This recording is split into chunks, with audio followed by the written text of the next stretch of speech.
Assalamualaikum Bang Nuim. Waalaikumsalam warahmatullahi wabarakatuh. Bagaimana Bang Nuim di sana ini? Wah, nampaknya ribuan terus tiap hari ini di Australia ini.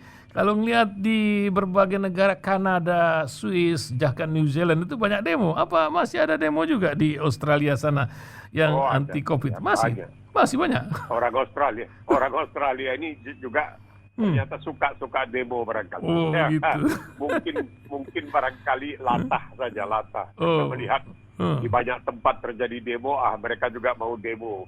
Tapi mereka itu menginginkan kemerdekaan dan kebebasan untuk tidak dipaksa misalnya menggunakan masker, tidak dipaksa untuk divaksinasi dan lain sebagainya. Jadi inilah masalahnya kalau orang terlalu mengutamakan haknya dan tidak seperti yang dianjurkan dalam Islam mengutamakan kewajibannya.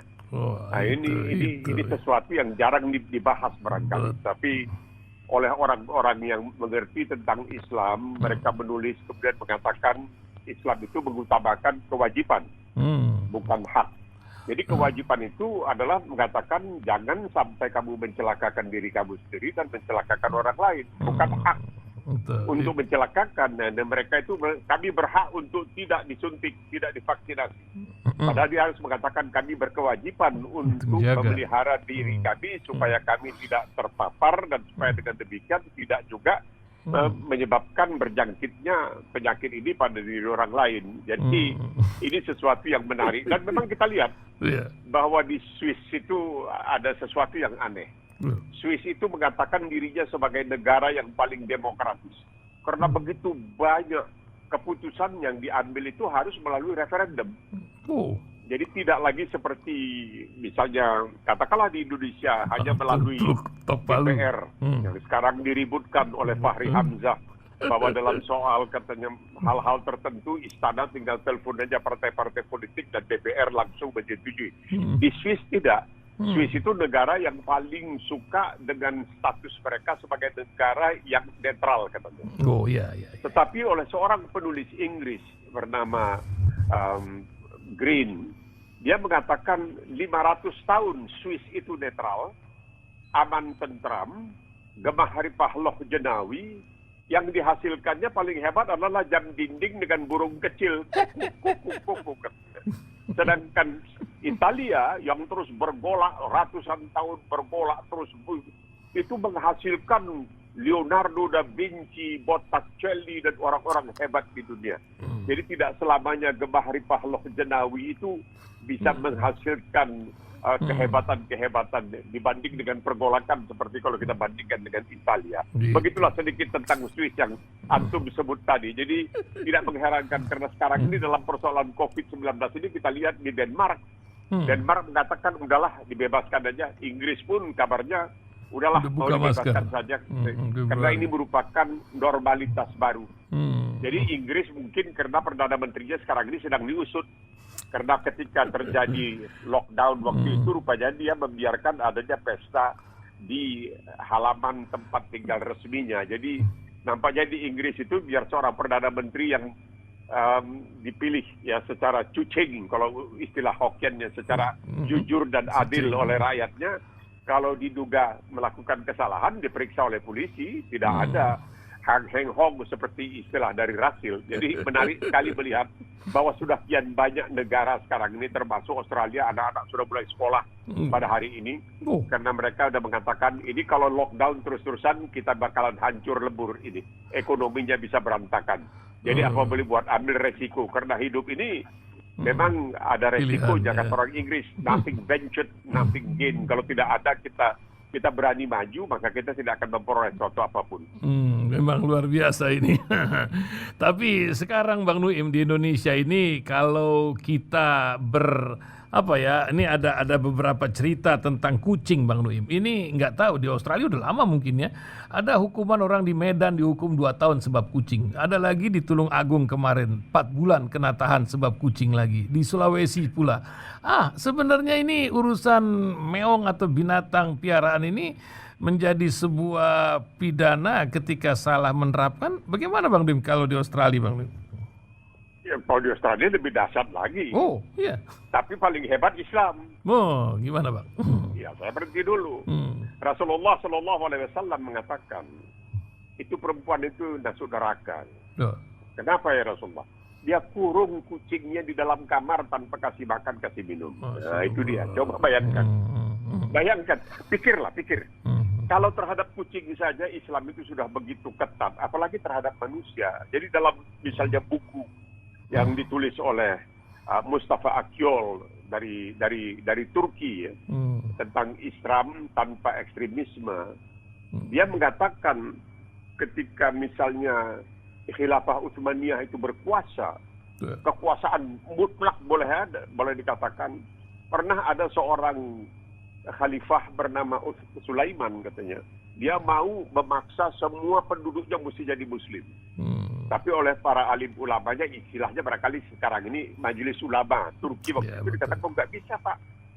Kenapa? Nggak boleh. Al-Quran bilang nggak boleh dipaksa. Hah? Ya nggak boleh. La ikraha fiddin. Nggak boleh Pak. Lakum bidukum waliyadin. Wah, dia kecewa. Tapi apa boleh buat? Memang sudah begitu. Jadi kehidupan mereka pada waktu itu di dalam dunia Islam itu luar biasa. Sangat luar biasa. Sehingga orang-orang Yahudi yang berada di Turki kirim surat kepada orang-orang Yahudi di Eropa yang dizalimi sangat luar biasa oleh Eropa, datang ke Turki. Kalian kalau hidup di bawah pemerintahan Islam, di khilafah Islam, luar biasa.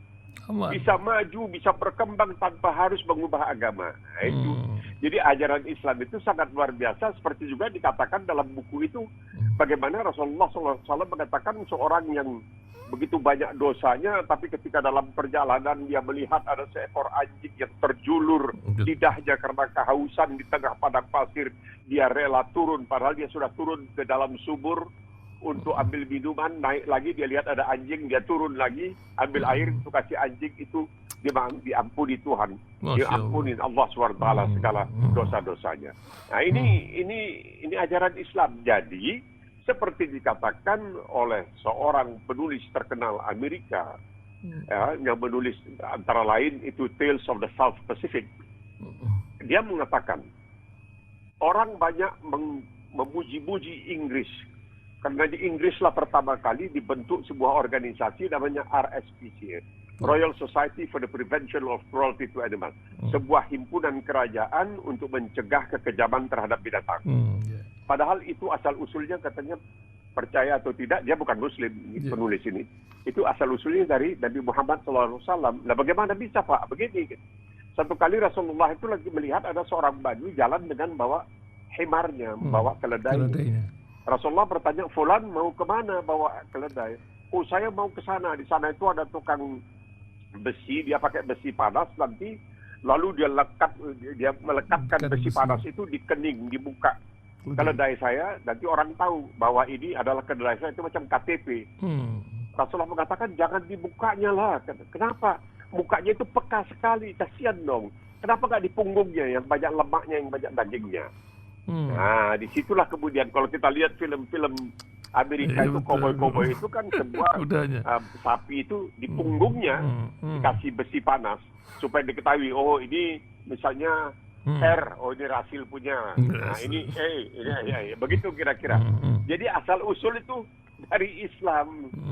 Itu dari Islam, dari kadrun. Itu dari Islam. Percaya atau tidak, itu dari Islam. Gimana? Luar biasa. Jadi nah itu dia. Ini bukan propaganda, ini kenyataan. Kita hanya menyampaikan yang hak, yang benar, bukan propaganda. Tapi banyak orang menyoroti sekarang Bang Nuim ya. Ini kan negeri-negeri sumber Islam ini lagi carut marut ya. Berbagai kisah ya. Kita lihat sajalah Yaman. Kemarin itu ada 5 staf PBB yang diculik di Yaman. Di tengah 13 tahun sudah konflik di sana tidak kelar-kelar. Uni Emirat, Saudi dan semua kan sahadatin semua itu. Orang-orang bersahadat Bang Nuim. Apapun aliran-alirannya. Bagaimana Bang Nuim lihat ini? Perkembangan akhir zaman kan gimana? Manusianya. Bukan manusianya. Bukan manusianya. Itu. Kalau kita berkiblat kepada Islam tidak akan terjadi. Kenapa mesti? Seperti dikatakan oleh Bernard Lewis. Bernard Lewis ini tidak begitu bersahabat dengan Islam. Tapi dia mengatakan Islam itu melarang tindakan sembarangan yang bisa nanti menjadikan orang-orang tidak berdosa menjadi mangsa. Tidak boleh. Jadi di antaranya dahulu itu di masih zaman kuno lah, itu ada ketapel yang namanya manggonel. Manggonel itu ketapel raksasa. Itu pakai batu yang besar sekali, dipakai itu biasanya untuk menghancurkan benteng-benteng dan sebagainya. Itu dilarang. Karena apa? Nanti mungkin ada orang yang tidak berdosa yang bisa terkena di situ. Kenapa Sayyidina Abu Bakar Siddiq radhiyallahu anhu ketika bala tentara Muslim akan berangkat untuk bertarung melawan Bizantium dan Persia, mengingatkan para laskar Muslim, jangan lakukan, jangan aniaya anak-anak, perempuan, orang tua, jangan ganggu orang yang sedang beribadah. Apapun ibadahnya itu bukan urusan. Ya, itu semua, jangan diracuni sumber air minum. Nanti ada orang yang tidak berdosa minum. Nah, ini ajaran yang terjadi di Yaman itu kan menyalahi. Masya Allah. Menyalahi dari apa yang diajarkan oleh Islam. Islam itu tidak. Islam itu sampai mengatakan dalam Al-Quran itu, nah sekarang izin diberikan untuk berperang, tetapi wala ta'tadu, jangan terlalu berlebihan. Kalau mereka berhenti, kita berhenti dan sebagainya. Ini kan politik. Mereka tidak mengutamakan Islam, mereka mengutamakan politik. Tapi karena apa? Karena yang terlibat di dalamnya itu Muslim, maka yang disalahkan Islam. Kalau kita kemudian lihat sejarah dunia, ya perang dunia pertama itu, ya Allah, luar biasa, berapa banyak, berapa juta orang mati. Perang dunia kedua, itu bukan Muslim, ya tapi kita udahlah, itu udah berlalu lah, itu sudah berlalu, jangan diingat-ingat. Ya bagaimana dengan Irak, lebih 500.000. Ada anak perempuan tewas dibuat oleh Amerika, ya udahlah, jangan diingat-ingat itu. Karena apa? Yang melakukannya bukan Muslim, jadi harus dilupakan, wajib dilupakan. Lain halnya kalau yang melakukan itu Muslim, ya diingat terus. Nah itulah kita hidup di dalam keadaan di mana betul-betul tidak ada perseimbangan, tidak ada keadilan. Makanya Islam mengatakan jangan karena kamu tidak suka kepada kamu melenceng dari keadilan, nggak boleh. Nah, jadi kembali lagi ke Islam, Ya itulah ajarannya. Cuma tidak dipatuhi. Yang penting itu kan dipatuhi. Jadi ini yang barangkali menjadi masalah. Nah, kalau satu yang melakukan itu Muslim, ya udah seluruhnya dianggap wah ini Islam ini. Kata Muslim aja dulu waktu itu dikatakan, nah itu tuh. Kata Muslim itu Muslim itu bukan. Ya Hitler bukan Muslim. Asoka itu enggak Muslim. Di zaman itu Pol Pot di seberang mata kita itu di Kamboja itu bukan Muslim kok. Gimana sih? Kenapa enggak disebut? Sekarang keadaan kejadian di India itu bagaimana? Coba bayangkan. Di India itu ada seorang pelawak, komedian pelawak. Betul. Namanya Munawar Faruqi. Madawar Faruqi. Dia terkenal, masih umur 29-30 tahun. Standing. Dia suka tampil di klub-klub malam di mana itu untuk melucu lah gitu. Dia ditangkap. Ditangkap sampai sekarang masih dikurung kabarnya. Waktu ditanya kenapa? Oh, dia ini berniat. Jadi belum melaksanakan. Dia ini berniat kalau sampai tampil dia akan membuat lelucon yang akan meremehkan dewa-dewa Hindu. Tapi kalau ngelarang orang pakai jilbab ya nggak apa-apa.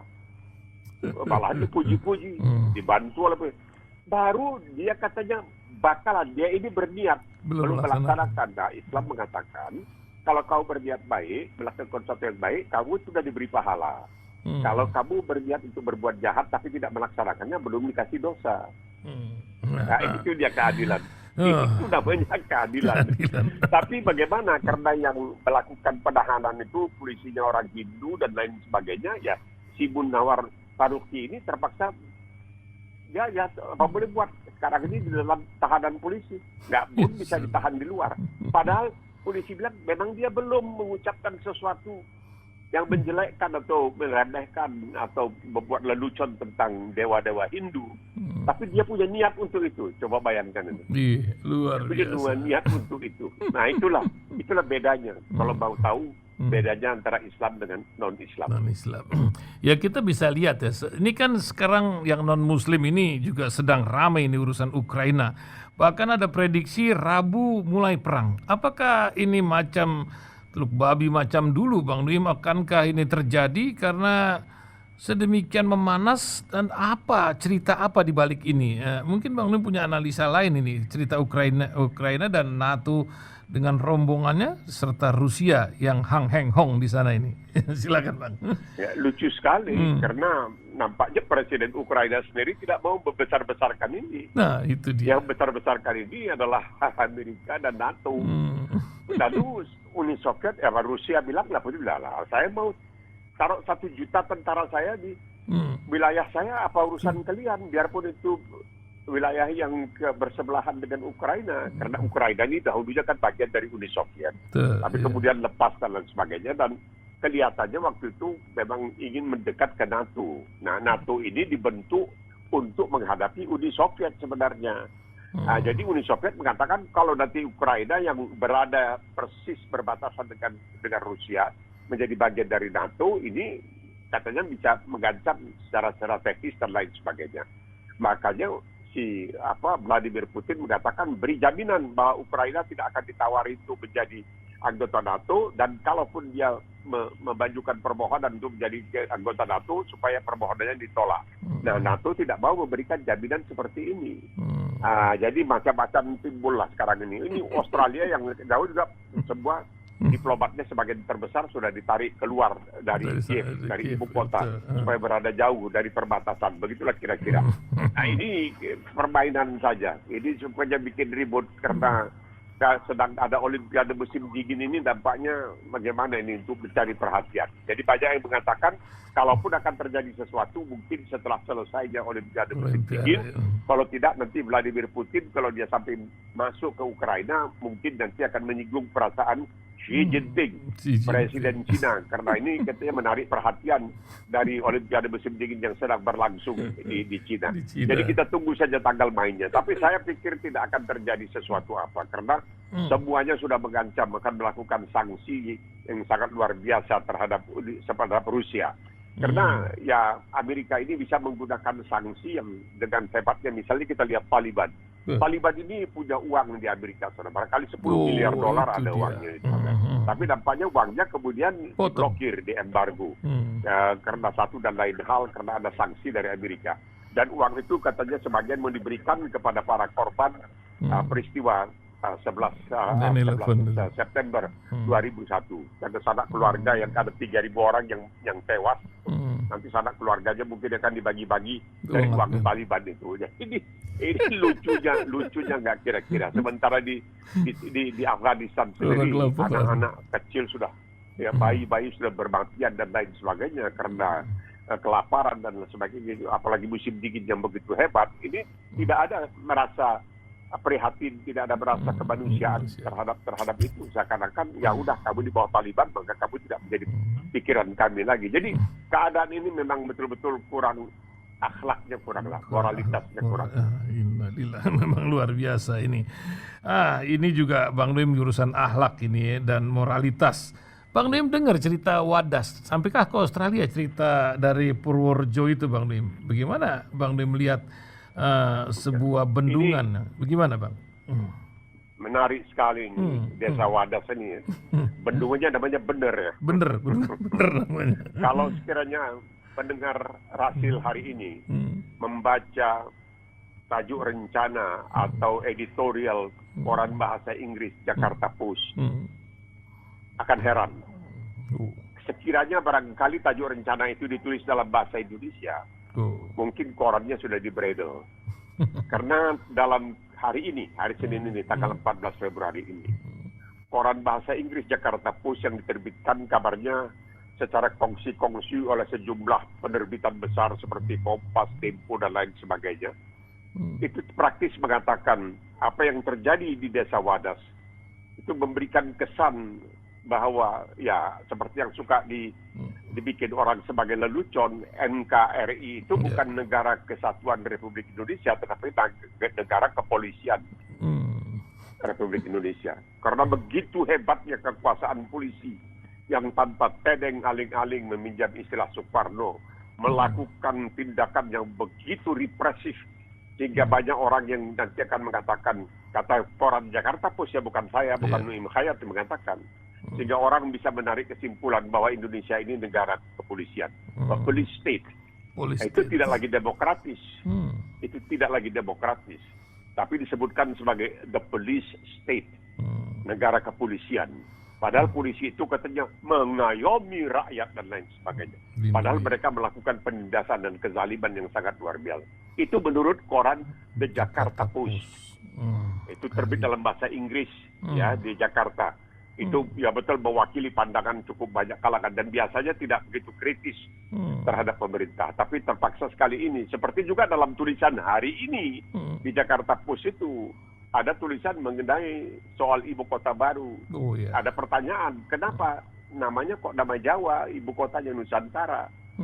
Nah itu, jadi sekarang ini koran-koran yang seperti itu sudah mulai kelihatan. Kalau dahulu 100% right or wrong, benar atau salah pemerintah, sekarang mereka sudah mulai kritis. Mungkin karena mereka malu kalau dibaca oleh orang asing yang mengatakan ini tidak mencerminkan ya, keadaan yang sebenarnya. Jadi wadas itu merupakan sesuatu yang sangat sebenarnya mengharukan kita, membuat kita jadi sedih, menjadi iba dan sebagainya. Karena polisi yang harusnya mengayomi, menjadi pelindung.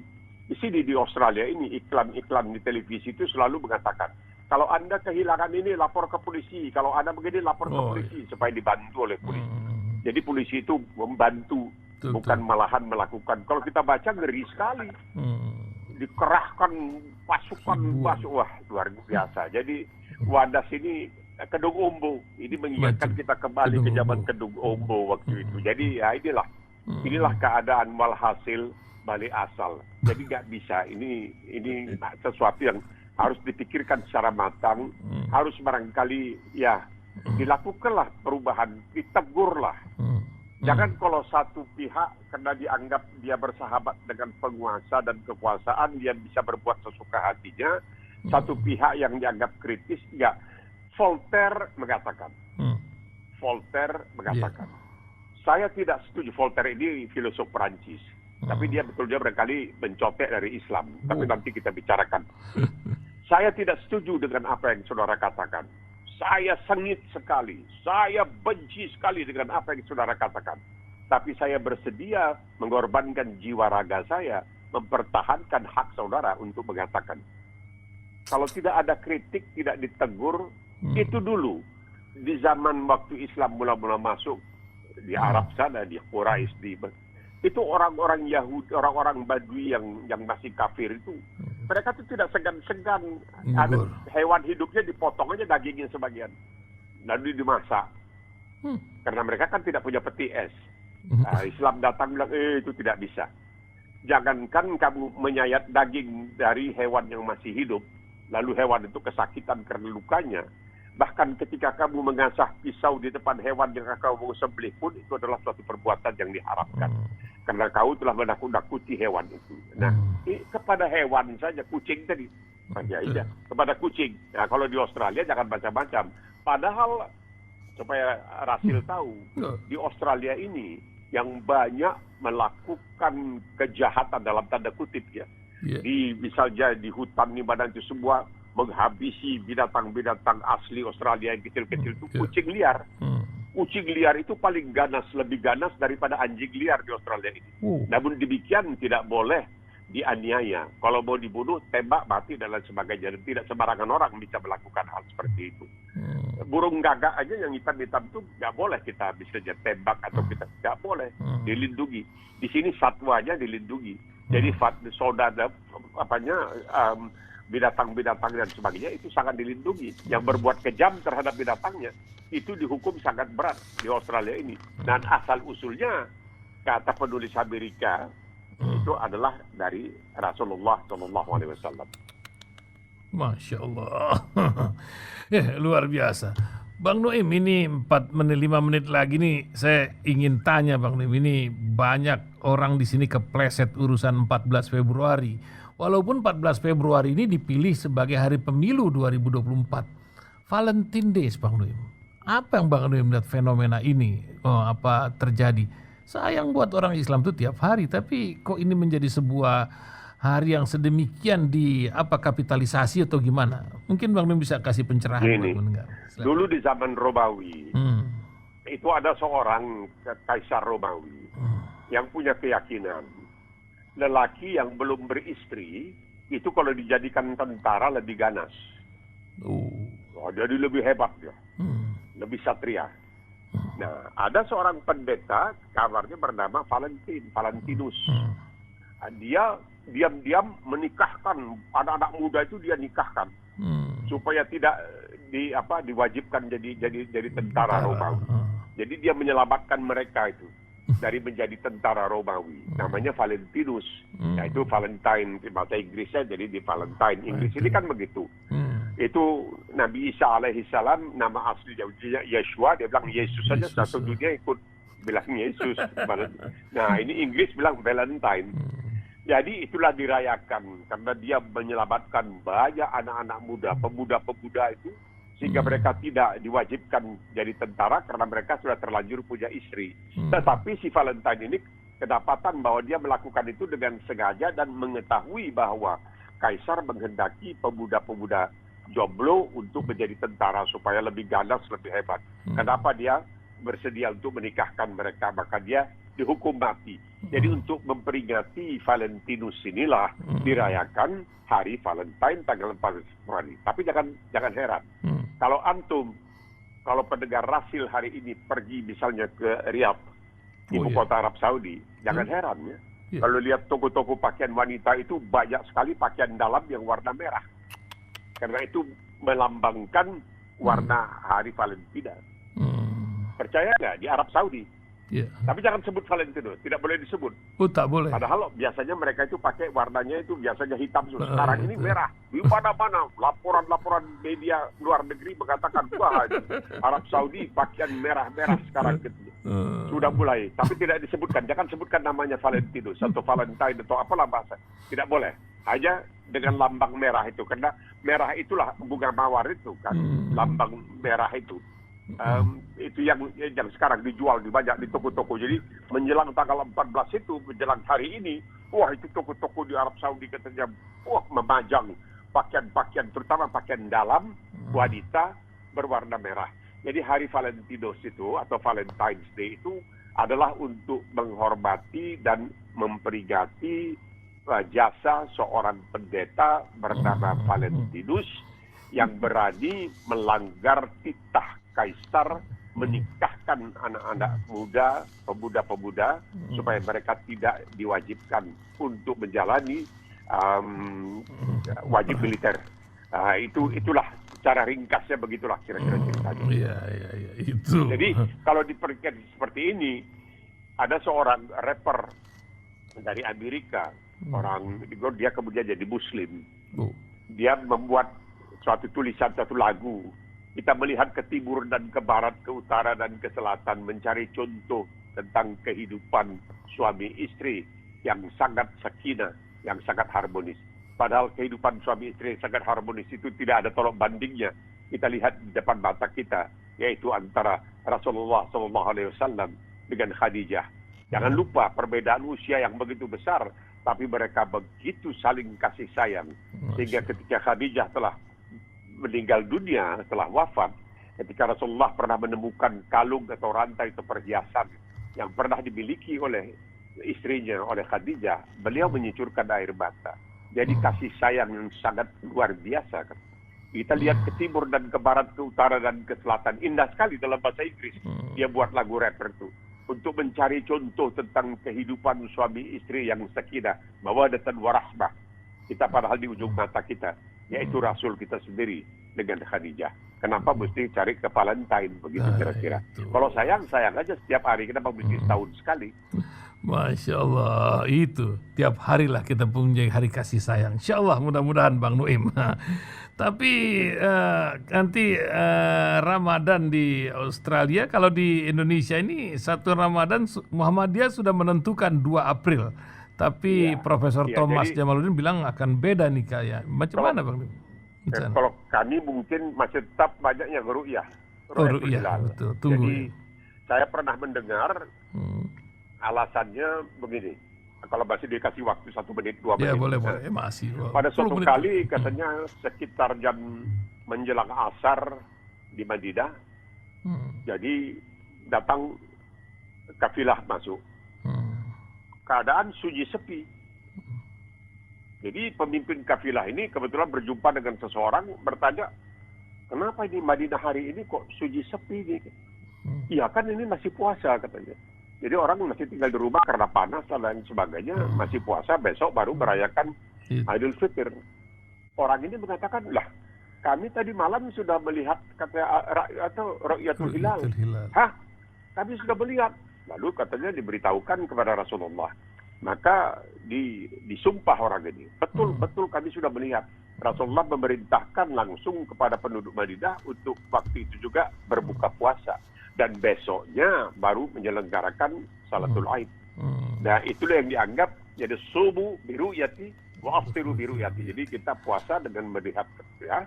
Dan kenapa? Karena dikatakan ada satu contoh, ditunjukkan satu contoh dalam suatu majelis begitu. Orang-orang Arab itu pintar sekali dengan kalkulasinya luar biasa. Jangan lupa bahwa Al-Jabar dan sebagainya itu semuanya dari Arab, itu dari Muslim. Mereka ahli betul menghitung perjalanan bulan, semua ahli. Tapi kenapa tidak digunakan itu? Nah itu sebagai katanya ujian terhadap keimanan kamu. Jadi tidak hanya menggunakan akal tapi juga hati. Jadi iman. Nah, itulah dia kira-kira yang digunakan alasan puasa subuh biruyati wal aftiru biruyati, puasa dengan melihat bulan, dan kemudian berbuka hari raya Idul Fitri dengan melihat bulan. Itu penting. Masya Allah, 47 hari lagi insya Allah kurang lebih berarti ya. Insya Allah Bang Nuim, semoga sehat, ya, kita masuki Ramadan. 2 April atau 3 April. Ya, 2 April atau 3 April kalau masalah begitu. Mudah-mudahan Allah berikan kesehatan menyongsong Ramadan, bermanfaat untuk sebanyak-banyaknya umat. Tuh, luar biasa. Amin. Terima kasih banyak Bang Nuim. Assalamualaikum warahmatullahi wabarakatuh. Waalaikumsalam warahmatullahi wabarakatuh.